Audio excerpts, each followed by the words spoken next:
నమస్కారం BTV news కి స్వాగతం. ముందుగా హెడ్లైన్స్. ఆందోళన క్రికెట్ కెప్టెన్ దీపికా విజ్ఞప్తికి డిప్యూటీ సీఎం పవన్ కళ్యాణ్ తక్షణ స్పందన. మా ఊరికి రోడ్డు లేదని చెప్పడంతో గంటల వ్యవధిలోనే చర్యలు. 2 రోడ్ల కోసం మొత్తం 6.2 కోట్ల నిధులు మంజూరు.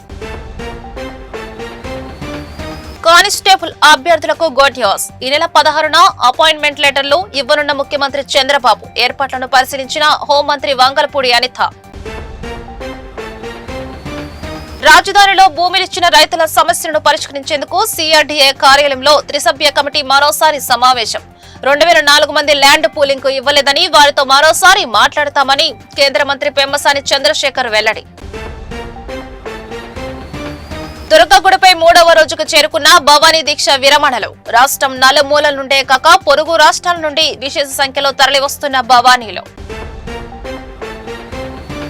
తమ ఊరికి రోడ్డు లేదన్న ఆందోళన క్రికెట్ జట్టు కెప్టెన్ దీపికా విజ్ఞప్తికి కొన్ని గంటల్లోనే డిప్యూటీ సీఎం పవన్ కళ్యాణ్ నిధులు మంజూరు చేశారు. అడిగిన వెంటనే హామీ ఇవ్వడమే కాకుండా గంటల వ్యవధిలోనే నిధులు మంజూరు చేయడంపై గ్రామస్తులు హర్షం వ్యక్తం చేస్తున్నారు. ఇటీవల వరల్డ్ కప్ భారత ఆందోళన మహిళా క్రికెట్ జట్టు కెప్టెన్ దీపికా చేసిన ఒక విజ్ఞప్తిపై ఉప ముఖ్యమంత్రి పవన్ కళ్యాణ్ గంటల వ్యవధిలోనే స్పందించి ఆమె స్వగ్రామానికి రోడ్డు నిర్మాణానికి నిధులు మంజూరు చేశారు. పరిపాలనలో తనదైన వేగాన్ని చూపిస్తూ ఇచ్చిన మాటకు కట్టుబడి వెంటనే పనులు ప్రారంభమయ్యేలా చర్యలు తీసుకున్నారు. వివరంలోకి వెళ్తే తన స్వగ్రామమైన మడకశిర నియోజకవర్గం అమరాపురం మండలం హేమావతి పంచాయతీ పరిధిలోని తంబాల హెట్టిక సరైన రోడ్డు మార్గం లేక గ్రామస్తులు పడుతున్న ఇబ్బందులను దీపిక ఇటీవల ఉప ముఖ్యమంత్రి పవన్ కళ్యాణ్ దృష్టికి తీసుకెళ్లారు. ఆమె వినతిని స్వీకరించిన పవన్ కళ్యాణ్ రోడ్డు వేయిస్తానని అక్కడికక్కడే హామీ ఇచ్చారు. ఆ హామీ ఇచ్చిన కొద్ది గంటల్లోనే పవన్ కళ్యాణ్ ఆదేశాలతో అధికారులు రంగంలోకి దిగారు.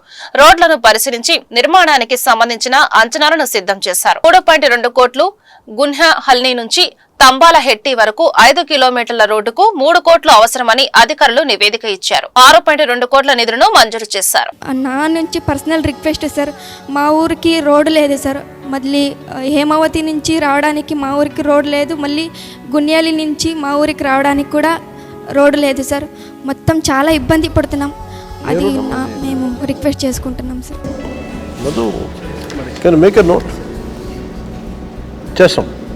Thank you so much sir.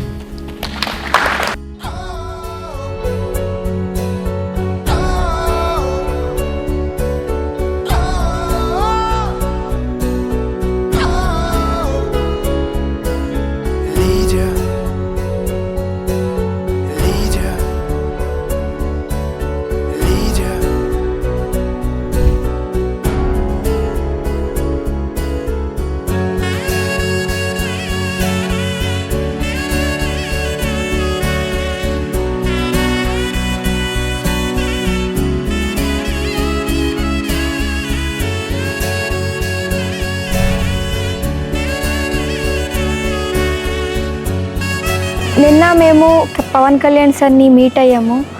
అందరితో చాలా అంటే చాలా చక్కగా మాట్లాడారు మాతో. అంటే మా నాన్న ఎలాగో నాతో మాట్లాడతారో అలాగే పవన్ సార్ మనతో మాట్లాడారు. అందరికీ అన్ని 16 ప్లేయర్స్ కూడా 5 lakh ఇచ్చారు మాకు. నిన్న నేను సార్కి, సార్ మా ఊరికి రోడ్డు లేదు సార్, మా ఊరు వాళ్ళు చాలా అంటే చాలా ఇబ్బంది పడుతున్నారు సార్ అన్నప్పుడే సరే అమ్మా నేను చేపిస్తాను అన్నారు. ఒక్కరోజుకే మా ఊరికి రోడ్ శాంక్షన్ అయింది. నిజంగా సార్ మీలాంటి లీడరు మా దేశానికి నిజంగా చాలా అంటే చాలా అవసరం మాకు. మా ఊరికి రోడ్ శాంక్షన్ చేశారు. చాలా అంటే చాలా thank you so much sir. మీ రుణం ఎప్పుడు మా మీద ఉంటుంది sir. Thank you so much sir. ఏపీలో నూతన కానిస్టేబుల్కు ఈ నెల 16న నియామక పత్రాలు అందజేయనున్నట్టు హోంమంత్రి వంగలపూడి అనిత తెలిపారు. ఈ కార్యక్రమానికి సీఎం చంద్రబాబు విచ్చేస్తున్నారని తెలియజేశారు. రాష్ట్ర వ్యాప్తంగా ఎంపికైన అభ్యర్థులు తమ కుటుంబ సభ్యులతో కలిసి ఈ కార్యక్రమానికి హాజరయ్యేలా విస్తృత ఏర్పాట్లు చేస్తున్నట్లు హోంమంత్రి తెలిపారు. రాష్ట్రంలో కొత్తగా కానిస్టేబుల్ ఉద్యోగాలకు ఎంపికైన అభ్యర్థుల నిరీక్షణకు తెరపడనుంది. ఈ నెల 16వ తేదీన వారికి నియామక పత్రాలు అందజేయనున్నట్లు ప్రభుత్వం ప్రకటించింది.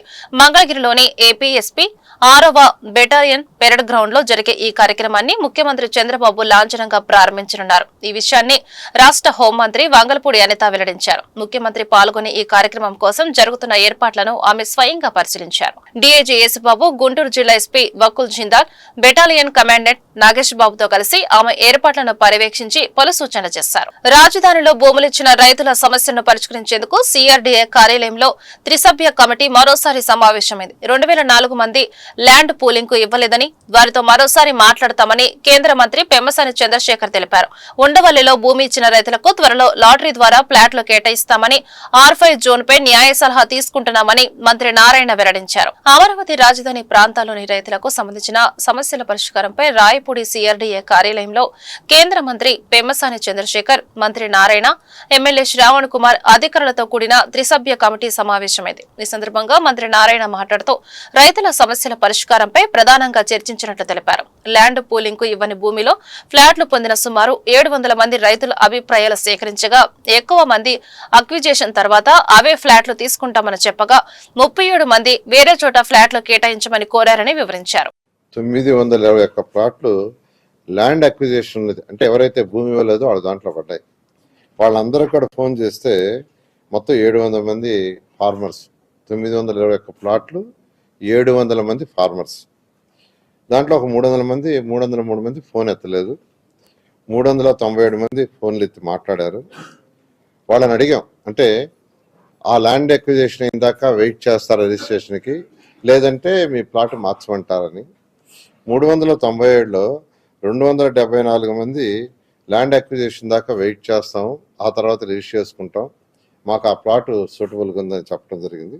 అంటే 69% వాళ్ళు వెయిట్ చేయడానికి విల్లింగ్ చూపించారు.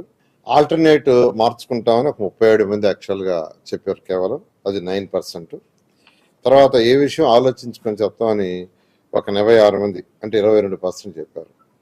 కాబట్టి ఇక్కడ ఎవరైతే వెయిట్ చేస్తారో వాళ్ళు వెయిట్ చేస్తే దాని మీద కూడా ల్యాండ్ అక్విజిషన్ అలాంటి ఆ రైతు సోదరులు కూడా రిక్వెస్ట్ చేస్తున్నాం ల్యాండ్ పూలింగ్ రమ్మని. రానప్పుడు ల్యాండ్ అక్విజిషన్ అవి తీసుకుని మీకు ఇవ్వటం జరుగుతుందని మరొకసారి నేను తెలియజేస్తున్నాను. అదేవిధంగా జరీబు, రోడ్డు హిట్, గ్రామకంఠం, వీటికి సంబంధించి ఏదైతే అధికారులకు యాక్చువల్గా కమిటీ ఇన్స్ట్రక్షన్స్ ఇచ్చిందో వాళ్ళు కొంత స్టడీ చేశారు. ఇంకా కూడా వాళ్ళకి ఒక 15 రోజులు అంటే నెల రోజులు టైం ఇచ్చాము, మరొక 15 రోజులు ఉంది. ఈ 15 రోజుల్లో కూడా స్టడీ చేసి సబ్మిట్ చేస్తే దాని మీద యాక్చువల్గా రైతు సోదరులకి ఎటువంటి ఇబ్బంది లేకుండా దానికి కూడా ముందుకు పోతామని తెలియజేస్తున్నాను. ఈరోజు మొత్తం ప్లాట్స్ అంటే జనరల్ రిజిస్ట్రేషన్ ప్లాట్స్ మొత్తం 29,233 మంది రైతులు, వాళ్ళకి 69,421 ప్లాట్లు అలాట్ చేయాల్సి ఉంటే అంటే రిజిస్ట్రేషన్ 61,793 రిజిస్ట్రేషన్ అయిపోయినాయి. ఇంకా కేవలం కావాల్సినవి 7,628. ఇంద్ర కీలాద్రిపై వేంచేసి ఉన్న శ్రీ కనకదుర్గమ్మ వారి భవానీ దీక్షల విరమణలు 3వ రోజుకు చేరుకున్నాయి. రాష్ట్రం నలుమూలల నుండే కాక పొరుగు రాష్ట్రాల నుండి సైతం భవానీ విశేష సంఖ్యలో తరలివస్తున్నారు. ఇరుముడులు తలదాల్చి భక్తి శ్రద్ధలతో గిరి ప్రదక్షిణ ముగించి క్యూ మార్గాల ద్వారా అమ్మవారి సన్నిధికి చేరుకుంటున్నారు. గురు భవానీతో మాలలు విరమింపచేసిన అనంతరం హోమగుండాల్లో టెంకాయలను సమర్పించి దీక్షలకు స్వస్తి పలుకుతున్నారు. దేవస్థాన అధికారులు చేసిన ఏర్పాట్ల పట్ల భవానీలు సంతృప్తి వ్యక్తం చేస్తున్నారు. జగన్మాత శ్రీ కనకదుర్గమ్మ వారి సన్నిధిలో భవానీ దీక్ష విరమణలు వైభవంగా కొనసాగుతున్నాయి. 3వ రోజున వేకువజాము నుండి భవానీలు విశేష సంఖ్యలో అమ్మవారిని ఇరుముడులు సమర్పించేందుకు తరలివచ్చారు. ప్రతి ఏటా భవానీల సంఖ్య భారీగా పెరుగుతుంది. ఈ భవానీ దీక్షలకు దాదాపు 6.5 లక్షల మంది వస్తారని అధికారులు అంచనా వేశారు. అందుకు తగినట్లుగా ఏర్పాట్లు చేశారు. భవానీలు భక్తి శ్రద్ధలతో గిరి ప్రదక్షిణ ముగించి క్యూ మార్గాల ద్వారా అమ్మవారి సన్నిధికి చేరుకుంటున్నారు. కొడాలి నానిపై మంత్రి సుభాష్ సెటారికల్ కామెంట్ చేశారు. పులులు, సింహాలు అంటూ ఇప్పుడు గ్రామ సింహాలుగా మారిపోయారంటూ ఎద్దేవా చేశారు.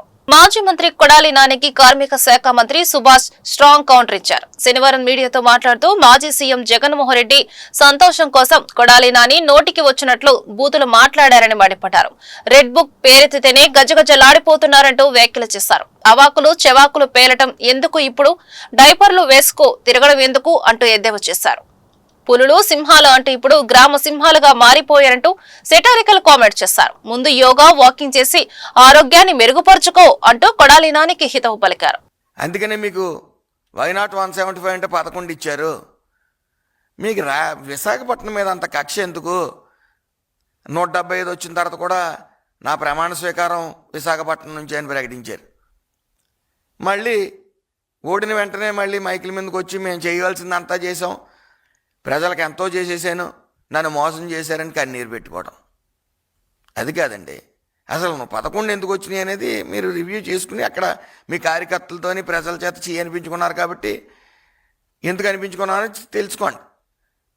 అసెంబ్లీకి రావటం, ఆడ పేరు నాని, ఈ కొడాలి నాని ఇష్టం వచ్చినట్టు వాగటం, మళ్ళీ వాగిన తర్వాత బూతులు తిట్టిన తర్వాత జగన్మోహన్ రెడ్డి గారి వైపు చూడటం, ఆయన మెప్పు పొందడం కోసం. ఆయన నవ్వుకుంటున్నారా లేదా? లేదంటే టీడీపీ కార్యాలయం మీద దాడులు చేయటం. మీకు అసలు అవగాహనే లేదు పాలన మీద అని చెప్పి ప్రజల మూలన కూర్చోబెట్టారు. కనీసం మంచి విమర్శలు స్వీకరించండి. ప్రజల వద్దకు వెళ్ళి ఎందుకు 11 సీట్లకి ఇచ్చామో తెలుసుకోండి. మరి విద్యుత్ విషయానికి వస్తే 5 సంవత్సరాల్లో 9 సార్లు విద్యుత్ ఛార్జీలు పెంచారు మీరు. మరి ఎన్డీఏ కూటమి వచ్చిన తర్వాత రాష్ట్ర చరిత్రలో ఎప్పుడూ లేని విధంగా విద్యుత్ ఛార్జీ తగ్గించడం జరిగింది. అదేవిధంగా ఈ 5 సంవత్సరాలు కూడా ఎక్కడా పెంచమని కూడా చంద్రబాబు నాయుడు గారు చెప్పడం జరిగింది. అయితే దీంతో పాటుగా రాష్ట్రంలో సోలార్ పవన్ విద్యుత్తులకు కూడా కూటమి ప్రభుత్వం అధిక ప్రాధాన్యత ఇస్తూ ఉంది. దాని మీద కూడా పెట్టుబడులు గ్రీన్ ఎనర్జీ రూపంలో అనేక రకాలుగా పెట్టుబడులు వస్తూ ఉన్నాయి. అన్నట్లుగానే అధికారం నుంచి వచ్చిన రోజు నుంచి కూడా ఈ రోజు వరకు కూడా ఒక్కసారి కూడా విద్యుత్ ఛార్జీలు పెంచకపోవడం మీరు గమనించుకోవాలి. ఒక్కొక్కటిగా అభివృద్ధి చేస్తూ ఉంటే నిన్న కొడాలి నాని బయటకు వచ్చి మేము 6 నెలల్లో బయటకు వస్తున్నాం, మళ్ళీ పుల్లు సింహాల్లాగా మళ్ళీ మేము పోరాడేస్తాం, అధికారంలోకి వచ్చేస్తాం. మీరు ఎంతసేపు అధికారంలో రావటం కన్నా మీరు చేసిన తప్పిదాలేంటి, మీరు ఎందుకు 11 సీట్లకు పడిపోయారో తెలుసుకోండి అయ్యా. ఆ రెడ్ బుక్ అనగానే మడిచి ఎక్కడో పెట్టుకోండి అని కామెంట్స్ చేయటం, ఈరోజు రెడ్ బుక్ ఓపెన్ చేసేస్తున్నారు అంటే డైపర్లు వేసుకుని తిరగటం. వన్ ఎర్త్ వన్ లైఫ్ ఆధ్వర్యంలో ప్రకృతి వైద్యాన్ని మరింతగా ప్రజల్లోకి తీసుకువెళ్లడానికి విజయవాడ నగరంలో ప్రకృతి ఆరోగ్య మహోత్సవ కార్యక్రమాన్ని ఏర్పాటు చేసినట్లు ప్రకృతి వైద్యులు డాక్టర్ రామచంద్ర తెలియజేశారు. అనారోగ్య సమస్యలు తలెత్తకుండా మంచి ఆహారం ఔషధంగా ఎలా పనిచేస్తుందో తెలపడానికి ఈ కార్యక్రమం దోహదపడుతుందని తెలిపారు.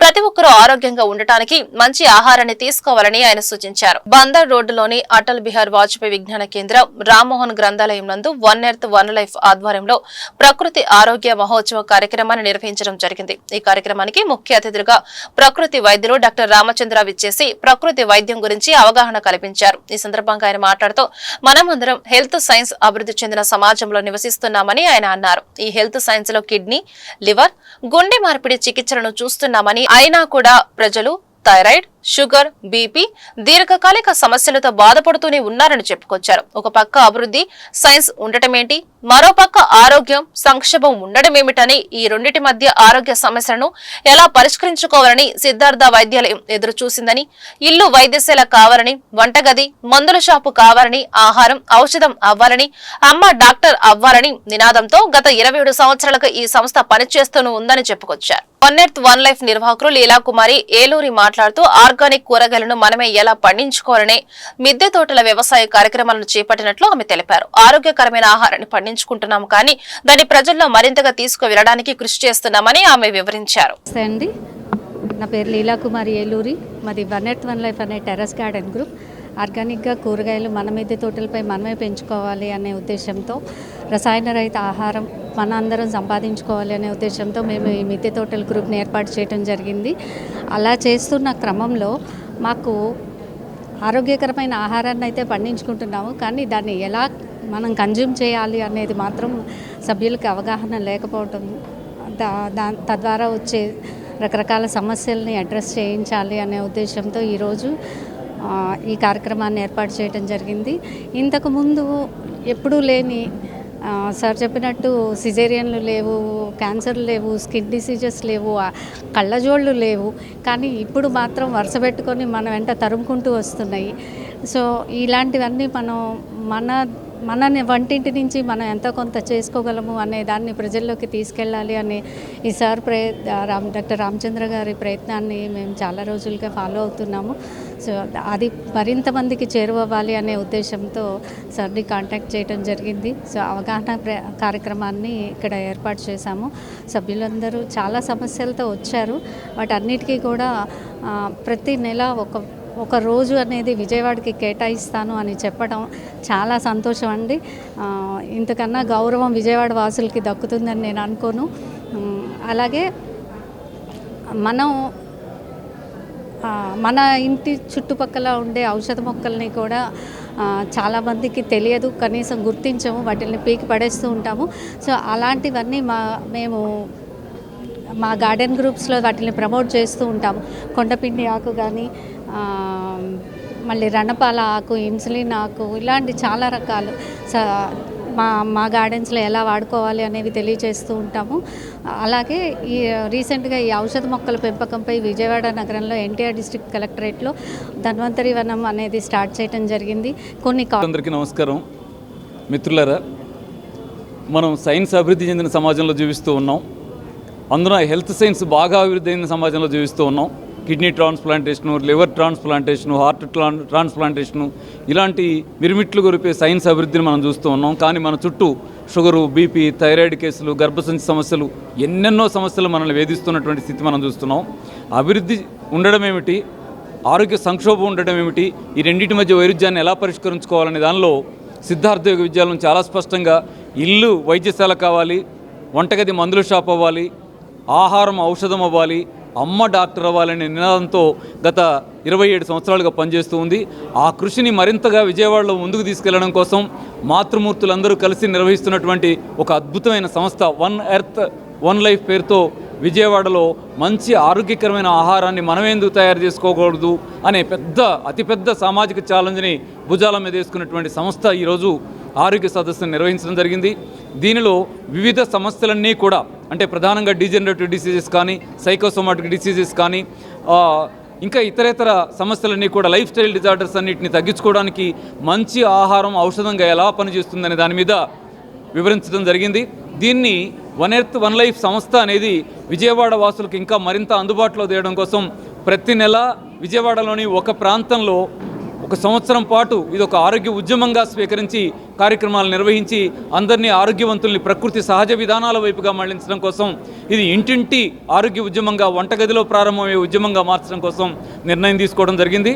సిద్ధార్థ యోగ విద్యాలయము, వన్ ఎర్త్ వన్ లైఫ్ అనేటువంటి సంస్థ ఒకే మాట మీద ఒకే బాట మీద విజయవాడ అభివృద్ధికి ముఖ్యమంత్రి నారా చంద్రబాబు నాయుడు మద్రాసుకు ఐఐటికి చెందిన నిపుణులతో ప్రత్యేకంగా డిపిఆర్ ను సిద్ధం చేయిస్తున్నారని తూర్పు నియోజకవర్గ ఎమ్మెల్యే గద్దె రామ్మోహన్ చెప్పారు. వైఎస్ఆర్సీపీ ప్రభుత్వ హయాంలో రాష్ట్రంలో దిగజారిన పరిస్థితులను ముఖ్యమంత్రి నారా చంద్రబాబు నాయుడు, మంత్రి నారా లోకేష్, డిప్యూటీ సీఎం పవన్ కళ్యాణ్ కేంద్ర ప్రభుత్వ సహకారంతో సరిదిద్దుతూ రాష్ట్రాన్ని అభివృద్ధి దిశలో పయనించేలా చేస్తున్నారని వివరించారు. ముఖ్యమంత్రి చంద్రబాబు రాష్ట్రంలో సంపదను సృష్టించి ఆ సంపదను పేదల సంక్షేమానికి ఖర్చు చేయిస్తున్నారని ఎమ్మెల్యే చెప్పారు. శనివారం ఉదయం తూర్పు నియోజకవర్గ పరిధిలోని 4వ డివిజన్లోని లయోలా గార్డెన్ సెయింట్ని హాస్పిటల్ పక్క రోడ్లోని పార్కు అభివృద్ధికి 20 లక్షల అంచనా వ్యయంతో చేపట్టిన పనులకు తూర్పు నియోజకవర్గ ఎమ్మెల్యే గద్దె రామ్మోహన్ శంకుస్థాపన చేశారు. అనంతరం వీఎంసీ సిబ్బందికి బట్టలు పంపిణీ చేశారు. ఈ సందర్భంగా ఎమ్మెల్యే మాట్లాడుతూ రామ్మోహన్ ప్రజా దర్బారులో ప్రజలు తెలియజేసిన సమస్యలను సంబంధిత విభాగాల అధికారుల దృష్టికి తీసుకువెళ్లి వాటిని పరిష్కరిస్తున్నామని చెప్పారు. ఇక్కడున్న సమస్యల్ని అన్నీ తెలుసుకోవడం జరిగింది. కావాల్సిన రోడ్లు, ప్రధానంగా డ్రైన్లు, ఇవన్నీ కూడా అవసరం ఉంది. అదేవిధంగా 20 లక్షల రూపాయలతో ఈ పార్కును అభివృద్ధి పరిచే కార్యక్రమం కూడా ఇవాళ శంకుస్థాపన చేసుకోవడం జరిగింది. ప్రజా దర్బార్లో ఇటు స్థానిక పెద్దలందరూ వాళ్ళకి కావాల్సిన డ్రైనేజీలు కానీ వీటి గురించి కూడా చెప్పడం జరిగింది. పేదవారైతే వాళ్ళకి అవసరమైన ఇళ్ల స్థలాలు, పెన్షన్లు, వీటి గురించి కూడా రిప్రజెంటేషన్ ఇస్తామన్నారు. ఇవన్నీ కూడా ఒక సమగ్రమైన ప్రణాళికతో ప్రతి ఒక్కళ్ళకి సర్వీస్ చేసే విధంగా ప్రభుత్వం కావలసిన వసతులు సమకూర్చుకోవడానికి తెలుసుకునే ఇన్ఫర్మేషను ప్రజలందరూ కూడా గమనించుకోవాలి. వాళ్ళు ఇచ్చిన కాగితంతో 1 వారం 10 రోజులు అయిపోద్ది దానికంటే దాన్ని పూర్తి చేయడానికి అందుకే నారా చంద్రబాబు నాయుడు గారు ప్రధానమైన కార్యక్రమం అంటే ఇళ్ల పట్టాలు, ఇళ్ల స్థలాలు ఇవన్నీ కూడా 29 కల్లా ప్రతి ఒక్కళ్ళకి ఇల్లు కలిగేది చేయాలని దృఢదీక్షతో ముందుకు వెళ్తూ ఉన్నారు. అదేవిధంగా విజయవాడ నగర అభివృద్ధి కోసం అనేకమైన ప్రణాళికలు మద్రాసు ఐఐటి వారితో డిపిఆర్లు తయారు చేస్తూ ఉన్నారు. ఆ డిపిఆర్ల ప్రకారం ప్రతి ఒక్కటి మొన్న పుల్లేటు డ్రైన్ ఒకసారి చూసుకుంటే దాన్ని వెడల్పు చేస్తే ఎక్కడ కూడా చుక్క నీరు లేకుండా వెళ్ళిపోవడం జరిగింది. ఆ ఎఫెక్టు మన ఏరియాలో కూడా కొంతమేరకు ఉంటుంది. ఇంకా కూడా సైడ్ డ్రైన్స్ ఇవన్నీ కూడా పర్ఫెక్ట్గా చేసుకుని ఈ ఏరియా ప్రాంత అభివృద్ధిని అదేవిధంగా పేదవారి యొక్క అవసరాలను తీర్చడానికి సమగ్ర విధానంతో ముందుకు వెళ్తున్నాం. ఆ శక్తి ఆ భగవంతుడు నారా చంద్రబాబు నాయుడు గారికి, పవన్ కళ్యాణ్ గారికి, అదేవిధంగా లోకేష్ బాబుకి ఆ భగవంతుడు ఆ శక్తిని ఇవ్వాలని, అనేకమైన విధ్వంసం నుంచి మరలా జపాన్ కనుక ఏ విధంగా నేలమట్టమైపోయిన జపాన్ నగరాన్ని అక్కడున్న పాలకులందరూ ఏ విధంగా మరలా ఉన్నతమైన దేశంగా తీర్చిదిద్దారో ఆ విధంగా ఇప్పుడు నారా చంద్రబాబు నాయుడు గారు ఆ ప్రయత్నం చేస్తూ ఉన్నారు. ఆయన ప్రయత్నానికి మోడీ గారు పూర్తి సహకారం ఇస్తూ ఉన్నారు. ఆయన తోడు సైనిక బలంగా పవన్ కళ్యాణ్ గారు ఒక సేనాపతిగా ఆయన చేసే అభివృద్ధి అదేవిధంగా అండగా లోకేష్ బాబు గారు ఆయన ఇతర దేశాలకు వెళ్ళి కంపెనీలు తీసుకొచ్చే దానిలోనూ ఈ యొక్క సంపద కూటమి ఈ రాష్ట్రంలో అధికారంలోకి వచ్చిన తర్వాత నారా చంద్రబాబు నాయుడు నాయకత్వంలో స్థానిక సమస్యలు పరిష్కరించడంలో ముందుండి పనిచేస్తూ ఉన్నారు. ప్రభుత్వ యంత్రాంగం అంతా కూడా, స్థానిక సంస్థల యంత్రాంగం కూడా పనిచేస్తూ ఉన్నారు. అందులో భాగంగానే విజయవాడ 4వ డివిజన్లో అనేకమైనటువంటి రోడ్లను కూడా 60% రోడ్లన్నింటినీ కూడా సిమెంట్ రోడ్లుగా నిర్మించుకోవడం జరిగింది. అదేవిధంగా ఈ 2 నెలలు 3 నెలల కాలంలో 4వ డివిజన్లో ఏ అయితే పార్క్ సైట్లు ఉన్నాయో ఆ పార్క్ సైట్లన్నింటినీ కూడా అభివృద్ధి పదంలో ముందుకు తీసుకెళ్లాలని, ఈ పార్కుల్లో కొన్నింటిని జిమ్ ఎక్విప్మెంట్స్ ఏర్పాటు చేసుకోవడం, వాకింగ్ ట్రాక్లు ఏర్పాటు చేసుకోవడం, అదేవిధంగా కొన్ని పార్కులు కూడా కేవలం మహిళలకే కేటాయించి మహిళా జిమ్లుగా కూడా ఏర్పాటు చేయాలని కూడా కృషి చేయడం జరుగుతూ ఉంది. అందులో భాగంగా శ్రీనగర్ కాలనీలో మొట్టమొదటి మహిళా పార్కుని జిమ్గా కూడా మేము ట్రయల్ బేస్గా తీసుకుంటా ఉన్నాం. మరి విజయవాడ నగర సమగ్రాభివృద్ధి కోసం గద్దె రామ్మోహన్ రావు గారి నుండి, బోండా ఉమాయేశ్వరరావు గారి నుండి, సుజనా చౌదరి గారు కానివ్వండి, వీళ్ళందరినీ ఏకతాటిపై నడిపించుకుంటూ కేసీఆర్ శివనాథ్ చిన్ని గారు కూడా అనేకమైనటువంటి ప్రణాళికలు రూపకల్పన చేసుకుంటూ ఉన్నారు. విజయవాడకి పొంచి ఉన్న ప్రమాదం ఈ డ్రైన్స్ అన్నింటినీ కూడా మరి నిర్మించుకోవాల్సిన ఆవశ్యకత ఉంది. ఈ డ్రైన్స్ అన్నిటికీ కూడా గద్దె రామ్మోహన్ గారు చెప్పినట్టు కూడా నారా చంద్రబాబు నాయుడు గారు డిపిఆర్ ప్రణాళికను రెడీ చేయమని చెప్పడం కూడా జరుగుతోంది. ఆ డిపిఆర్ ప్రణాళిక రెడీ అయిన తర్వాత కూడా మరి విజయవాడ నగరం భవిష్యత్తులో ఎటువంటి ముంపుకి గురవకుండా కూడా మరి డ్రైన్స్ అన్ని కూడా నిర్మించుకోవడం జరుగుతుందని కూడా మీకు తెలియజేసుకుంటూ 4వ డివిజన్లో మిగిలిన రోడ్లన్నింటినీ కూడా గతంలో టిడ్కో ఇళ్లకు దఫాలుగా డబ్బులు చెల్లించిన వారికి నూతన సంవత్సరంలో తీపి కబురు ప్రభుత్వం చెప్పనుందని ఎమ్మెల్యే బోండా ఉమా తెలియజేశారు. గతంలో ఆనాటి ముఖ్యమంత్రి చంద్రబాబు నాయకత్వంలో తాను సెంట్రల్ నియోజకవర్గ శాసనసభ్యుడిగా ఉన్న సమయంలో పేదవాడికి సొంతిళ్ల కలను నిజం చెయ్యాలి అనే లక్ష్యంతో టిడ్కో హౌసింగ్ ప్రాజెక్టును అత్యంత ప్రతిష్టాత్మకంగా చేపట్టి 90% పనులు పూర్తి చేశామని అన్నారు. విజయవాడకు సమీపంలో ఉన్న జక్కంపొడి టిడ్కో ఇళ్లను ప్రభుత్వ వీప్ సెంట్రల్ నియోజకవర్గ శాసనసభ్యులు బోండా ఉమా మహేశ్వరరావు స్వయంగా పరిశీలించారు. ఈ సందర్భంగా బోండా ఉమా మాట్లాడుతూ ఈ ప్రాజెక్టులో గతంలోని తెలుగుదేశం ప్రభుత్వంలో పేదవారికి ఒక్క ఇల్లు అందించనే లక్ష్యంతో అపార్ట్మెంట్ స్టైల్లో అత్యాధునిక సాంకేతికత పరిజ్ఞానంతో 365 స్క్వేర్ ఫీట్ 430 స్క్వేర్ ఫీట్ విస్తీర్ణంలో సింగిల్ బెడ్రూమ్, డబుల్ బెడ్రూమ్ ఇళ్లను అతి తక్కువ ధరలో పేదలకు అందించే విధంగా రూపకల్పన చేయబడింది అని అన్నారు. విజయవాడ నగరంలో ఇల్లు లేని ఒక్కరు ఉండకూడదనే సంకల్పంతో ముఖ్యమంత్రితో తాము మాట్లాడి 1 లక్ష ఇల్లు నిర్మించాలనే మహత్తర ఆలోచనతో జక్కంపూడిలో భూసేకరణ కోసం 100 కోట్ల నిధులను ప్రత్యేకంగా తీసుకొచ్చామని అన్నారు.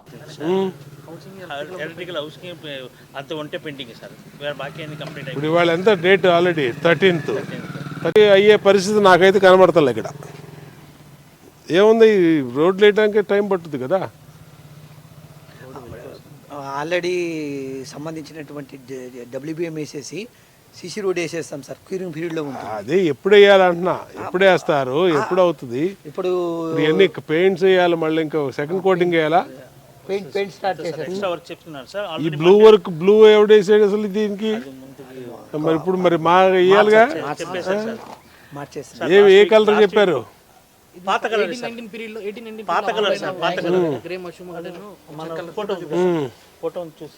మరి అవన్నీ స్టార్ట్ చేయకుండా ఎప్పుడు వేస్తారు ఇంక మీరు?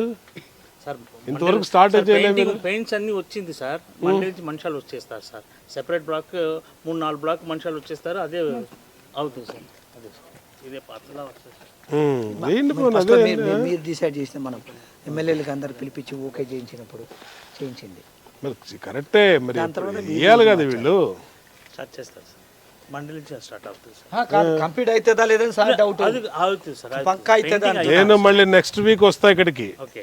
వచ్చేటప్పటికి నాకు ఫుల్ స్వింగ్లో ఈ విధంగా కాదు, ఫుల్ మొత్తం మ్యాన్ పవర్ అంతా వర్క్ చేస్తుండాలి. Okay sir. ఫిట్టింగ్సే మీరు చెప్పిన ఫిట్టింగ్స్ జరుగుతూ ఉండాలా, పెయింటింగ్స్ జరుగుతూ ఉండాలా, రోడ్డు ఈలోపు కొలిక్కి రావాలా.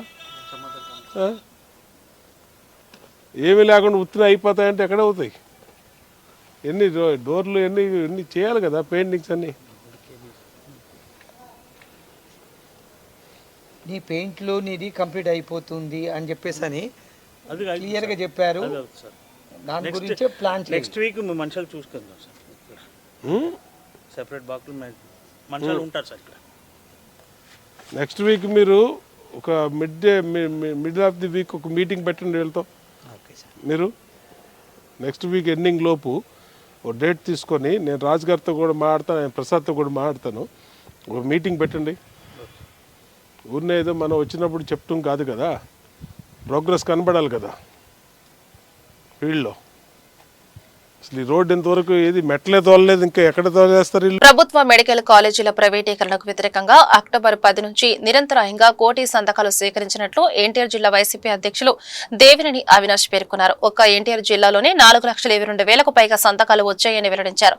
సేకరించిన ఈ సంతకాలను ఈ నెల 15వ తేదీన కేంద్ర కార్యాలయానికి పంపనున్నట్లు, ఈ కార్యక్రమాన్ని చుట్టుకుంట సెంటర్ నుంచి ర్యాలీగా నిర్వహిస్తామని తెలిపారు. గుడదరలోని తన కార్యాలయంలో ఏర్పాటు చేసిన విలేకరుల సమావేశంలో ఎన్టీఆర్ జిల్లా వైసీపీ అధ్యక్షులు దేవినేని అవినాష్ మాట్లాడుతూ, ప్రభుత్వ మెడికల్ కాలేజీల ప్రైవేటీకరణకు వ్యతిరేకంగా అక్టోబర్ 10 నుంచి నిరంతరాయంగా కోటి సంతకాలు సేకరించినట్లు తెలిపారు. ఈ కార్యక్రమం ప్రతి డివిజన్, ప్రతి ప్రదేశంలో కొనసాగిందని, ఒక్క ఎన్టీఆర్ జిల్లాలోనే 4,22,000కు పైగా సంతకాలు వచ్చాయని వెల్లడించారు.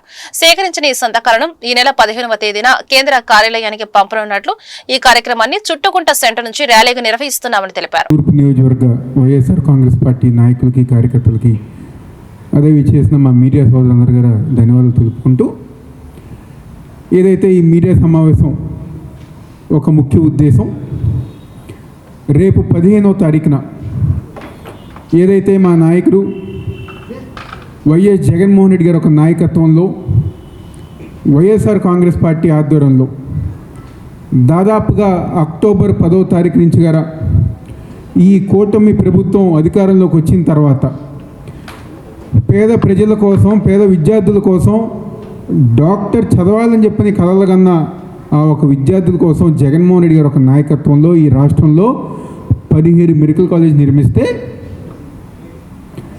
ఈ కూటమి ప్రభుత్వం అధికారంలోకి వచ్చిన తర్వాత అవన్నీ గారా ప్రైవేట్ వ్యక్తుల చేతుల్లో పెట్టాలని చెప్పని ఏదైతే నిర్ణయం తీసుకుంటుందో దాన్ని వ్యతిరేకిస్తూ మా పార్టీ ఆధ్వర్యంలో కోటి సంతకాల కార్యక్రమం చేస్తాం జరిగింది. అక్టోబర్ 10 నుంచి గారు మీ అందరికి గారు అనేక సందర్భాల్లో చెప్పాము, కలుసుకున్నాం, చూపించాం. గతంలో ఎన్నడూ లేని విధంగా ఒక ప్రజా ఉద్యమం ఈ కూటమి ప్రభుత్వం తీసుకున్న నిర్ణయానికి వ్యతిరేకంగా ఈరోజు లక్షలాది మంది ప్రజానికం ఈ ఎన్టీఆర్ జిల్లాలోనే ఈ కోటి సంతకాల కార్యక్రమంలో పాల్గొనడం జరిగింది. ప్రతి గ్రామంలో కానివ్వండి, ప్రతి డివిజన్లో కానివ్వండి, కింద స్థాయి వ్యక్తులు గారా, మరీ ముఖ్యంగా మొన్న కూటమి ప్రభుత్వానికి ఓటేసిన వాళ్ళు కూడా ఇది కూటమి ప్రభుత్వం, చంద్రబాబు నాయుడు తప్పు చేస్తున్నారు కాబట్టి మేము వైఎస్ఆర్ కాంగ్రెస్ పార్టీకి మద్దతు ఇస్తాం, ఈ కోటి సంతకాల కార్యక్రమానికి మద్దతు ఇస్తామని చెప్పని ఈరోజు ప్రజలందరూ గారు స్వచ్ఛందంగా ఈ కార్యక్రమంలో పాల్గొనడం జరిగింది. దాదాపుగా ఈ యొక్క ఎన్టీఆర్ జిల్లాలోనే 4,22,000 సంతకాలు కేవలం మా ఎన్టీఆర్ జిల్లాలోనే ఈ యొక్క సంతకాల సేకరణ కార్యక్రమంలో ఎన్టీఆర్ జిల్లాలో వస్తడం జరిగింది. రాష్ట్ర వ్యాప్తంగా నాకు తెలిసి మేము అనుకున్న కోటి సంతకాలు గారా దాటిపోయింది. కాబట్టి ఇంత ప్రజా ఉద్యమం, ఈ సంతకాలన్నీ గారా మొన్న నియోజకవర్గం నుంచి మా జిల్లా కేంద్రానికి వస్తడం జరిగింది. రేపు 15వ తారీఖున మా వైఎస్ఆర్ కాంగ్రెస్ పార్టీ నాయకుల ఒక సహకారంతో, మా కార్యకర్తలు కానివ్వండి, ఈ యొక్క సంతకాల సేకరణ కార్యక్రమంలో పాల్గొన్న ప్రజానికం ఒక సహకారంతో ఏదైతే ఈ యొక్క 4,22,000 సంతకాలు ఉన్నాయో అవన్నీ గారా మా కేంద్ర కార్యాలయానికి పంపించే కార్యక్రమం రేపు 15వ తారీఖున చేయబోతున్నాం. అజ్మీర్ ట్రైన్ ఏర్పాటు చేసినందుకు కూటమి నేతలకు minority finance corporation director doctor Hazim Baig కృతజ్ఞతలు తెలిపారు. మచిలీపట్నం నుండి అజ్మీర్ కు వెళ్లే భక్తుల సౌకర్యార్థం ప్రత్యేక రైలును ఏర్పాటు చేసినందుకు గాను ముఖ్యమంత్రి చంద్రబాబు నాయుడుకి, కొల్లు రవీంద్రకి, పార్లమెంటు సభ్యులు బాలశౌరి వల్లభనేనికి మరియు ఏపీఎస్ఆర్టీసీ చైర్మన్ కొనకళ్ల నారాయణరావుకి ఆంధ్రప్రదేశ్ రాష్ట్ర minority finance corporation director doctor Hazim Baig హృదయపూర్వక కృతజ్ఞతలు తెలియజేశారు. అజ్మీర్ షరీఫ్ ఉర్స్ సందర్భంగా రాష్ట్రం నలుమూలల నుంచి, ముఖ్యంగా మచిలీపట్నం మరియు పరిసర ప్రాంతాల నుంచి పెద్ద సంఖ్యలో భక్తులు ప్రయాణించనున్న విషయాన్ని దృష్టిలో ఉంచుకొని ఈ ప్రత్యేక రైలును ఏర్పాటు చేయడం ప్రశంసనీయమని హజీం బేగ్ అన్నారు. ఈ కార్యక్రమంలో జామియా మసీద్ ప్రెసిడెంట్ బాషా, సయ్యద్ ఖాజా, ఫిరోజ్, బజానీ, అజీం, ఖాదర్, గడ్డం రాజు, పాషి, కూటమి మైనార్టీలు పాల్గొన్నారు. అందరికీ నమస్కారం అండి. మరి ఈరోజు మన రాజ్పేట్ షాదీఖానాలో ప్రెస్ మీట్ పెట్టడానికి ముఖ్య ఉద్దేశం బందరు శాసనసభ్యులు, రాష్ట్ర మంత్రివర్యులు కొల్లు రవీంద్ర గారి యొక్క సారథ్యంలో మన పెద్దలు పూజ్యులు వల్లభనేని బాలశౌరి గారు మెంబర్ ఆఫ్ పార్లమెంట్ మచిలీపట్నం, ఆయనకి మన ఎమ్మెల్యే గారు మినిస్టర్ ద్వారా ఒక రిక్వెస్ట్ లెటర్ పంపటం, మాజీ పార్లమెంట్ సభ్యులు కొనకళ్ల నారాయణరావు గారు కూడా అజ్మీర్ కోసం ఆయన చేసిన 10 సంవత్సరాలు కూడా ఎంతో కృషి చేసి ప్రత్యేక ట్రైన్స్ ఆయన ఏర్పాటు చేయడం జరిగింది. అదేవిధంగా బాలశౌరి గారు కూడా ముస్లిమ్స్ యొక్క ఎంతో పవిత్రంగా భావించే అజ్మీర్ ఉరుసు పండుగని పురస్కరించుకొని ప్రత్యేక ట్రైన్ ఇవ్వటం అనేది నిజంగా థ్యాంక్స్ చెప్పుకుంటూ మన సౌత్ ఇండియన్ రైల్వే తరఫున ఒక స్పెషల్ ట్రైన్ అనేది ఏర్పాటు చేయడం జరిగింది. అది 21వ తారీఖున ఉదయం 10 గంటలకు మన మచిలీపట్నం రైల్వే స్టేషన్ నుంచి బయలుదేరి 23వ తారీఖున మధ్యాహ్నము 3:30 గంటలకు అజ్మీర్ చేరుతుంది. అదేవిధంగా 28వ తారీఖున అంటే 24, 25, 26, 27 మనం అజ్మీర్లో ఆ బాబాగారి సన్నిధి వద్ద మనం దువా చేసుకోవచ్చు. కాబట్టి 28వ తారీఖున మళ్ళీ ఉదయం 9:30 గంటలకు 8:30 గంటలకు రిటర్న్ మళ్ళీ అజ్మీర్ నుంచి మళ్ళీ మన కృష్ణా జిల్లా వచ్చే ట్రైన్కి ఎంతో చొరవ చూపించి ఎంతో ముస్లిమ్స్ పైన ఉన్న భక్తి శ్రద్ధలను చూపించిన మన member of parliament Vallabhaneni Balashowry గారిని నిజంగా మనస్ఫూర్తిగా మా ముస్లిం సమాజం వైపు నుంచి మేము నిజంగా థ్యాంక్స్ చెప్పుకుంటున్నాం. ఈవెన్ ముస్లిం సమాజమే కాదు, యావత్ అందరూ కూడా ఆ బాబా గారిని, గరీబ్ నవాజ్ గారిని, బాబా గారిని, అజ్మీర్ బాబా గారిని ఎంతో భక్తి శ్రద్ధలతో మొక్కుతారు. కాబట్టి వార్తను ముగించే ముందు హెడ్లైన్స్ మరొకసారి. ఆందోళన క్రికెట్ కెప్టెన్ దీపికా విజ్ఞప్తికి డిప్యూటీ సీఎం పవన్ కళ్యాణ్ తక్షణ స్పందన. మా ఊరికి రోడ్డు లేదని చెప్పడంతో గంటల వ్యవధిలోనే చర్యలు. 2 రోడ్ల కోసం మొత్తం 6.2 కోట్ల నిధులు మంజూరు. కానిస్టేబుల్ అభ్యర్థులకు గుడ్ న్యూస్. ఈ నెల 16న అపాయింట్మెంట్ లెటర్లు ఇవ్వనున్న ముఖ్యమంత్రి చంద్రబాబు. ఏర్పాట్లను పరిశీలించిన హోంమంత్రి వంగలపూడి అనిత. రాజధానిలో భూమిలిచ్చిన రైతుల సమస్యలను పరిష్కరించేందుకు సిఆర్డీఏ కార్యాలయంలో త్రిసభ్య కమిటీ మరోసారి సమావేశం. 2004 మంది ల్యాండ్ పూలింగ్ కు ఇవ్వలేదని, వారితో మరోసారి మాట్లాడతామని కేంద్ర మంత్రి పెమ్మసాని చంద్రశేఖర్ వెల్లడి. దుర్గగుడిపై 3వ రోజుకు చేరుకున్న భవానీ దీక్ష విరమణలు. రాష్ట్రం నలుమూలల నుండే కాక పొరుగు రాష్ట్రాల నుండి విశేష సంఖ్యలో తరలివస్తున్న భవానీలు. ఈ వార్తలు ఇంతటితో సమాప్తం. నమస్కారం.